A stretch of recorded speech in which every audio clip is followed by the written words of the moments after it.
देखिए, हमारे यहाँ पे बहुत सारे ऐसे आर्थिक रूप से कमज़ोर तबके के लोग आते हैं जिनको बीमारी, कोई असाध्य बीमारी हो और जो भी होता है, सरकारी मदद जिनमें मिलती है, उन बीमारियों के लिए आर्थिक मदद के लिए आते हैं, पढ़ाई के लिए कभी-कभी ज़रूरत पड़ती है और विभिन्न कारणों से। तो मैं उनके आवेदनों को माननीय मुख्यमंत्री जी को प्रेषित करती हूँ और वो देखकर उसमें भेजते रहते हैं। तो आज भी मैं लगातार ये प्रक्रिया चलती रहती है, हम लोग देते ही रहते हैं।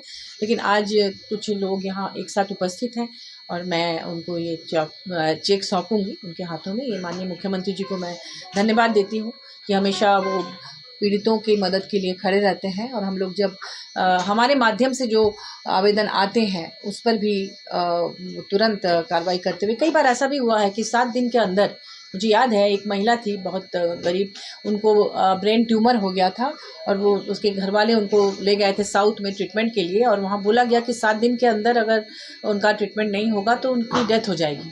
और मैंने 2 दिन के अंदर माननीय मुख्यमंत्री जी से रिक्वेस्ट करके वो चेक उनके परिजनों को सौंपा।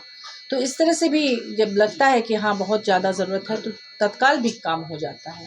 तो इसके लिए मैं माननीय मुख्यमंत्री जी को उनकी संवेदनशीलता के लिए धन्यवाद देना चाहूँगी। देखिए, अभी-अभी तो मंत्रिमंडल का गठन हुआ है और चूँकि अभी छुट्टी वगैरह का भी माहौल था, क्रिसमस गया, अभी नए साल का, और बहुत तेज़ी से माननीय मुख्यमंत्री जी इन चीज़ों को ठीक करना चाहते हैं। जो कमी पिछली बार रह गई थी, चूँकि ईडी सीबीआई का बहुत ज़्यादा उनके खिलाफ चल रहा था, कार्रवाई चल रही थी, जेल भी भेज दिया गया, तो कुछ कार्य बाधित हुए थे। लेकिन अब पूरी तेज़ी के साथ उन कमियों को पूरा करने के लिए मुझे लगता है माननीय मुख्यमंत्री जी तत्पर हैं और करके दिखाएंगे, क्योंकि जो मैया सम्मान और तमाम चीज़ें जो उन्होंने प्रॉमिस की थी वो सब भी उन्होंने किया है। बिजली फ्री कर दिया गया, जो बकाया था उसे माफ़ कर दिया गया।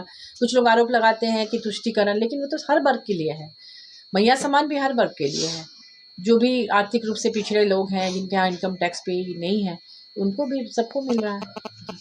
मैया सम्मान योजना में कई जगह हो रही है, 10 में से 2-3 लोग को मिला, कई जगह नहीं मिल पा रहा, उसको लेकर क्या कहें? देखिए, उसमें सरकार तो चाहती है कि जल्द से जल्द मिले, लेकिन जो अधिकारी हैं वो लिमिटेड होते हैं या जो भी टेक्निकल प्रॉब्लम्स आते हैं देने में, उसके कारण से देर हो रही होगी।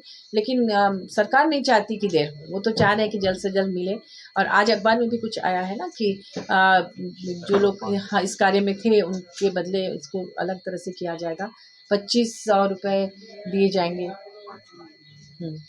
देखिए, भाजपा तो एक तरफा बयानबाजी करती है, भाजपा के लोग करते हैं, लेकिन अगर आप धरातल पर उतरेंगे तो आप देख सकते हैं, हो सकता है कि ये लोग रात को बाहर नहीं निकलते होंगे, इसलिए उनकी नज़र में नहीं आता होगा। तो ये तमाम कार्य हमेशा रात के वक्त ज़्यादा होता है। डीसी साहब खुद जाकर नैन बसेरा वगैरह का जायज़ा ले रहे हैं, वहाँ पर अलाव जलाने की व्यवस्था कर रहे हैं, कंबल भी बँटना शुरू हो चुका है और वो और तेज़ी आएगी। काम का तो कोई अंत नहीं होता है, लगातार काम हो रहा है और भाजपा को तो इसमें सहयोग करना चाहिए, अपनी राशि से भी देनी चाहिए, सबके पास अपना-अपना मद होता है, सरकार को और मदद करनी चाहिए, न कि आलोचना। N4 News Bharat।